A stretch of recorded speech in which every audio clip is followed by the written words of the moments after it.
связи с появившейся информацией в СМИ относительно задержания действующего учителя по подозрению в шпионаже, а также в связи с появившейся информацией о возможных связях руководителей образовательных учреждений, некоторых руководителей образовательных учреждений Галского района с вражеским государством, хочу сказать следующее.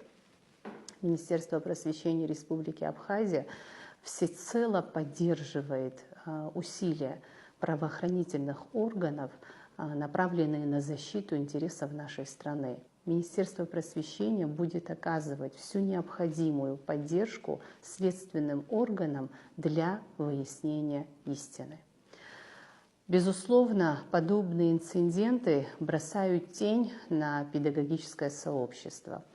В системе образования должны работать, трудиться люди, истинно преданные интересам своей страны.